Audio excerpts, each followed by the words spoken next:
convention where I will be greeted with an incredible outpouring of affection and warmth.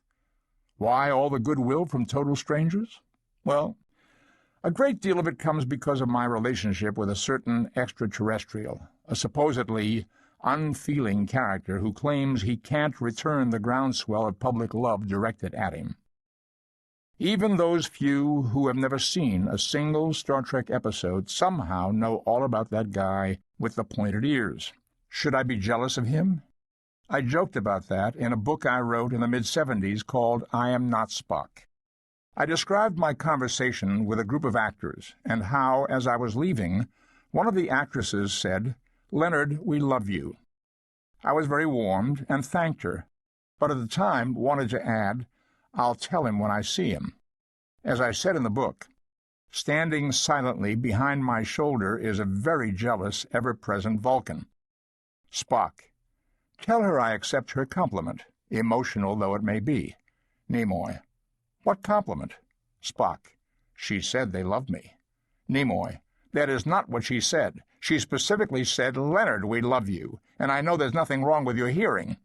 Spock: "If you're so certain of her intent, why are you becoming agitated?" Nimoy: "That's ridiculous. Every time I'm paid a compliment, you grab it away. You grab it up for yourself."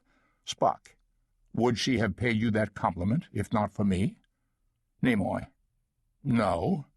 Spock: "Then how can you claim it for your own?" I enjoyed writing the book and creating the dialogues between myself and Spock.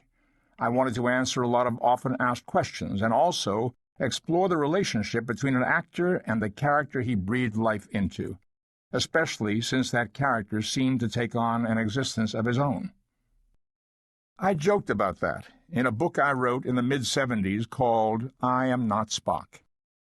With the book, I wanted to answer a lot of often asked questions and also explore the relationship between an actor and the character he breathed life into.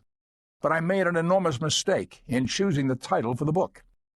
It started a firestorm that lasted several years and caused a lot of hard feelings.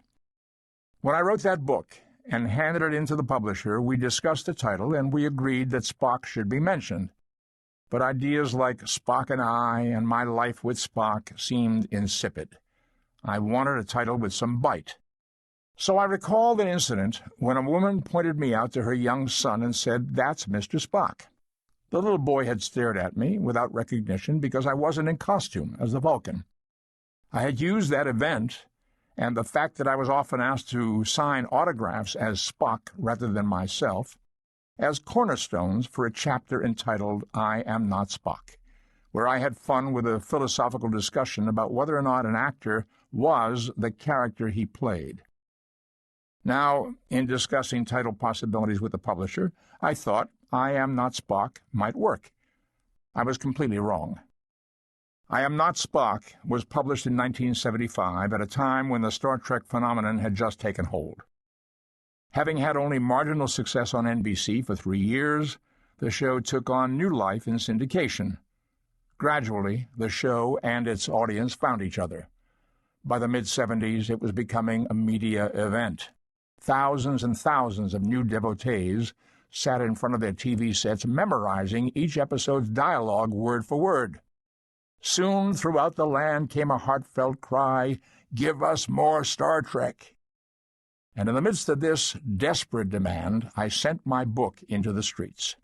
I Am Not Spock. My timing and choice of title couldn't have been worse. What came back was a public anger. I got some vicious mail, most of which said, "We made you and we can break you."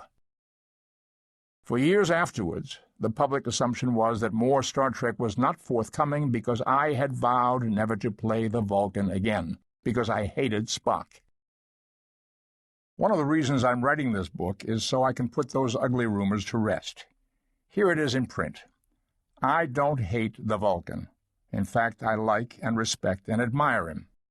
And if I could rewrite the quote from I Am Not Spock, I would say to him, "Spock, I hope you realize that I don't harbor any feelings of jealousy or competition toward you. After all, I am you and you are me." Spock: "I beg your pardon?" Nimoy: "You sprang from who I am.